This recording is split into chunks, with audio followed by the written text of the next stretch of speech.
Okay, so let's focus on qualitative goals. Now, just a little quick reminder for you about when you spot a qualitative goal, or rather how to spot a qualitative goal. Natalie is going to do a little demo for us. We haven't rehearsed this, so I'm going to be asking her some questions. But the first thing to remember is a qualitative goal is usually around three main areas.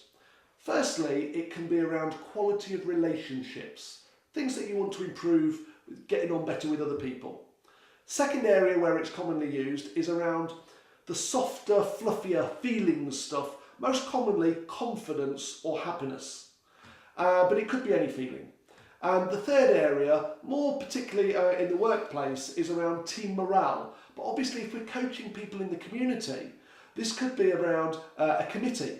It could be around how well a group of people are getting on, or the relationship between one group of people and another group of people. So I'm looking for clues, and when any of those crop up, I go, this is a qualitative goal. So what I'm going to do is invite Natalie to work through with me a real qualitative goal, and I'll talk to you and give you little tips about things that I'm spotting as we go. Okay, so Nat, what is it that you would like to work on as a qualitative goal here? Confidence when making phone calls to people that I have never spoken to before, and B, that I don't really know. Okay, so confidence in making phone calls to people she hasn't spoken to before and she doesn't know. Okay, what sort of phone calls are these? They are follow-up phone calls after an email went out about an app. Yeah. To find out whether they've used it, how they found it, do they want some information sent about the app, and is there anything else that we could do for them? Okay, right. So it's a follow-up. Now, what I'm doing here is I'm getting really specific detail, because step one in a goal-defining process, a bit like SMART goals, is to get the specific detail. So although Natalie said she wanted more confidence on the phone for people that she hadn't spoken to before, it's actually confidence on the phone about following up about a specific, this is a mobile app, is it? Yes. Right, that the person's used and you want some feedback on it? Yes. Okay, so it's about feedback on a mobile app, making a phone call to a person that she doesn't know. Step one then is obtain specific detail. Okay. Step two is about finding out, because we're working on confidence, about how confident Natalie currently feels, and then a future date by when she wants to feel more confident. Okay, so we're going to use the scale of 1 to 10, where 1 is low and 10 is high, and you're going to use the Natalie confidence scale, because you know that one best. Okay, and by the way, you do need to explain this. Natalie does know what a qualitative goal is, because she sat in and listened to this session, but I wouldn't ever use the phrase qualitative goal to people that I'm coaching in the community. I would just say, what is it that you want to achieve? Or what is it you'd like to focus on? Or what is it you'd like some more help about? And then I would spot that it is a qualitative goal. Okay. So step two then, Natalie, how confident do you currently feel on that 1 to 10 scale about making phone calls to people that you don't know, following up and getting feedback about the mobile app? A 6. A 6, okay. And notice that was quite a quick response to that.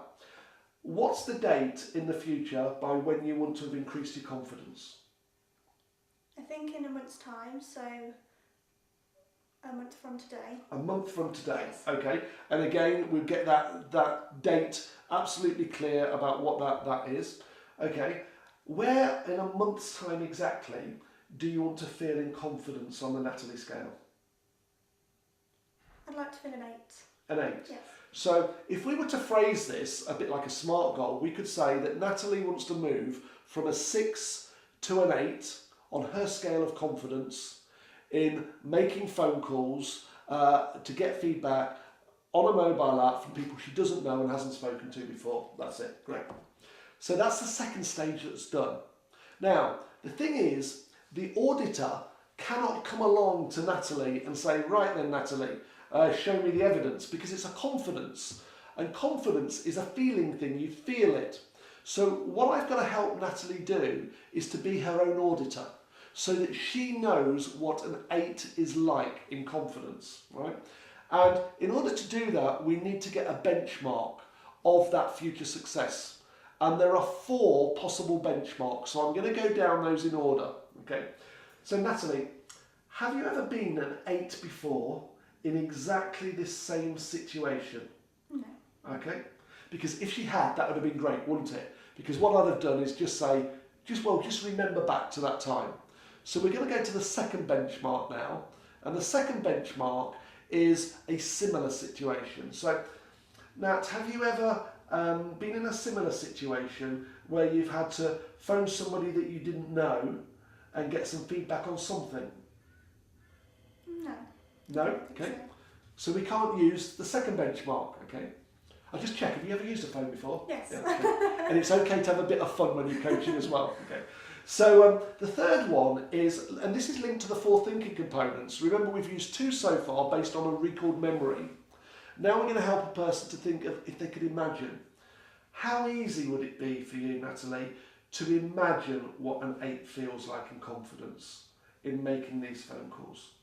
Quite easy. Okay, and there was a slight nod of the head there, and she said quite easily, quite quickly. So I'm just going to help you imagine. So imagine, in a month's time, you're making these phone calls, and you're an 8 out of 10 in confidence. How will you know that you're an 8 out of 10? So imagine what an 8 feels like in confidence. I wouldn't be quite so nervous when dialing the phone. Right, just hold that a second then, I'm just going to chat. Notice what Natalie's just done. She's told me what she wouldn't be, right, which is probably what the 6 is like at the moment. So when that happens, the best thing to do is say, well, if you weren't nervous, what would you be feeling instead? Relaxed. Okay, whereabouts would you feel relaxed? How would you know?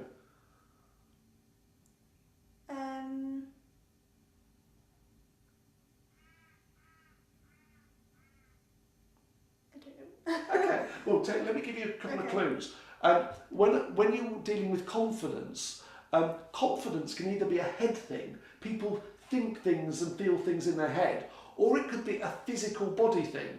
So it could be that a person feels more relaxed, and it's something about their body posture, their hands, their shoulders, their chest are the most common ones there, or it could be something that's going on in their head. So an 8 in confidence, is it a feeling? Or is it a head thing? A feeling. A feeling? Yeah. So how would you feel? Imagine being on the phone, okay? And I know that you do use a phone, you don't use a headset, don't you? No, yeah, I use okay, a phone. so do the phone position. Let's see what this is, okay? How would you know in there, where's the feeling of feeling an 8 in relaxed? Where is it in your body? In my shoulders. In your shoulders? Yeah. Okay, how does it feel? Imagine an 8 in... Probably like that. It'd be like that? Be like that. Okay. Whereas before I'd be like that. So that's what a 6 is like. Yeah. Now go to an 8. Okay, so we can see a physical difference, a feeling. Okay, just imagine feeling that relaxed 8 in your shoulders, confident 8 on the phone. What other indicators are there to you that you're feeling an 8 in confidence? Being able to speak clearly. Okay, yeah. So just imagine speaking clearly as a confident 8. What sort of things will you be saying and speaking clearly?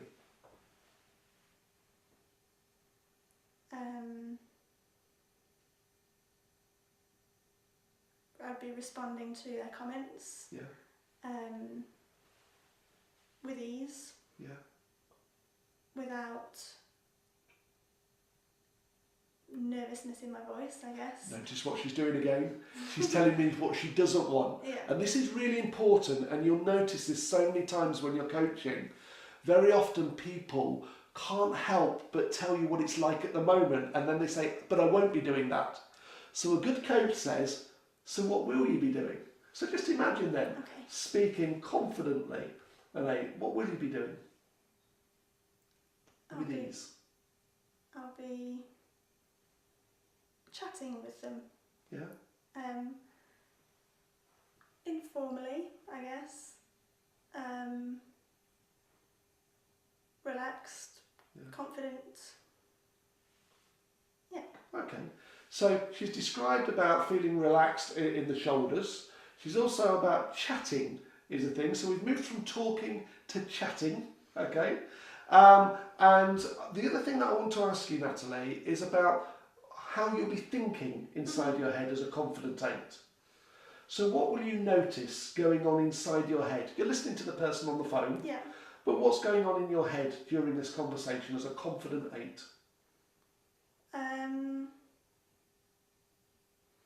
This might sound a bit silly, but nothing will be going on inside my head because I will be relaxed. Okay. Yeah. Okay. Now, the reason that I asked Natalie that, and it will be different with different people, is sometimes when you're coaching a person about confidence, confidence can be a physical thing, as it is with Natalie. It's about the ease of the way that she speaks, and it's about her physical shoulders feeling confident. With other people, it won't be a physical thing, it will be a mental thing. And this is where you would talk about the 4 thinking components. So what I would say to a person is, what sort of statements would you be saying to yourself as a confident 8? And some people might say things like, well, this is going well, I'm enjoying this. I would ask them about what possible questions might be going through your head as an 8. And they will imagine, and they will say, well, I imagine I'll be asking myself this question, probably in relation to this phone call. So you get them to focus on a helpful question. Some people will talk about memories, and they'll go, well, I'll be remembering the last phone call I had that went well. Great. And other people will be talking about imagining. I'll be imagining having a nice conversation. I'll be imagining having a chat or getting some information. I'll be imagining the phone call going well. So when you're defining a qualitative goal, it's useful to really separate out the things that are head stuff and the things that are feeling stuff. Now, in a situation here, now let's just pretend we haven't met before, and we're talking about a qualitative goal, about you feeling more confident, okay? So we've established it's about feeling more confident on the phone, we've got the specific details. This is how I might approach it. I might say something like, Natalie, it might seem a little bit strange this, but sometimes people feel things physically. And sometimes people feel confident in your head. Which one is it for you? So I offer the choice to the person. If they then go, well, it's all the head stuff, I go through those 4 thinking components, right? Well, what would a confident person be saying? What would they be asking themselves? What would they be remembering? What would they be imagining? If it's a physical thing, I will say, well, how would you feel? Right? And very often people give you clues, like they even sometimes touch themselves on their shoulders, or they go like this, right? And then you just kind of like reflect that back to them. I notice you moved your hands or your shoulders there. You know, how would you feel as an 8? Okay, so they're the key things to watch out for. So let's just do a recap where we are in this specific example. Natalie's goal is to move from a 6 to an 8 in confidence within a month about about making phone calls and getting feedback from people about using a specific mobile app. Okay. She knows that the benchmark for her is using an imagined future, right? She hasn't got the recalled memories of having done that or a similar thing before. If Natalie had said, it's difficult for me to imagine, the 4th benchmark is to invite the person to tell you about another person, a role model, somebody external for themselves. So I would have said something like this to Natalie.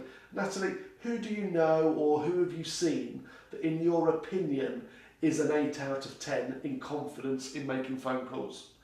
And I guarantee you that the person will always come up with somebody, because it's very natural to compare yourself with other people that, you know, are either better than you or that you aspire to be like. Okay, so a quick recap of the process. Step 1 is you get the specific detail. Step 2 is you use a 1 to 10 scale of where is the person now, where do they want to be by a specific date. Step 3 is you find the most relevant benchmark, starting with a recalled memory of the same situation, then going to a recalled memory of a similar situation. If the person hasn't got recalled memories that are relevant, you then go to the imagined future. If a person is finding it difficult for whatever reason to imagine, you then say, let's look at an external role model. Who do you know or who have you seen who, in your opinion, is that level? You find the relevant benchmark. The fourth step is then to ask the person to describe what it's like from either a physical thing or a mental thing, and get typically 2 to 4 pieces of specific information so that that person will recognise it for themselves. Okay? I'm now going to repeat those 2 to 3 bits of information that I've got from Natalie, and then I'm going to ask her a question at the end. And the question is this what you want? What you really, really want? Because then that's her checking the benchmark for herself. So now let's just do a recall. 8 in confidence, making the phone calls.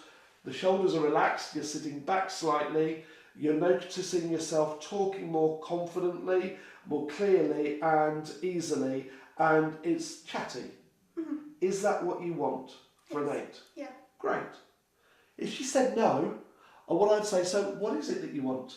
And I'd just go back and get a bit more detail. Okay. Now we've got the goal defined, and again what I would normally do is ask the person, just make a couple of notes of those 3 or 4 points, that's your evidence. I would now do a self-belief check. And I would say, so on a scale of 1 to 10 of your confidence, self-belief in getting to that state you've just described by a month's time, where are you on that scale? An 8.5. 8.5, great. So she's an 8.5 in confidence. I could then check the reason why, and we could now go into possibility thinking about things to do. And because Natalie says she's an 8.5 in confidence, I would start at the top of those 10 possibility areas, going through what possible things could you do, what possible resources, reasons to involve others, who could you possibly involve, okay, how could you get their buy-in, and then I would go down to the obstacles and ways to overcome them, and that's the way that this coaching conversation would go, okay? So let's just have a quick recap of those 5 stages of defining a qualitative goal. Step 1, get the specific detail there. When we talk about, in this example, a telephone call, what type of call, to what sort of person, okay? Step 2, turn that quality into a quantity using a 1 to 10 scale, okay? Get the time scale, the measurable goal element of when they want to achieve success. Step 3, obtain a relevant benchmark. Go down them in order from the recalled memories to the imagined future to a role model until you get the one that is the most helpful for the person. You don't need to drop any further down. Step 4, obtain 2 to 4 bits of specific evidence that that person would recognise as evidence of that benchmark of future success. Step 5, check, is that what you want, what you really, really want? And if yes, you can then go on, leave the goal defining and check the self-belief, reason why, and move into possibility thinking.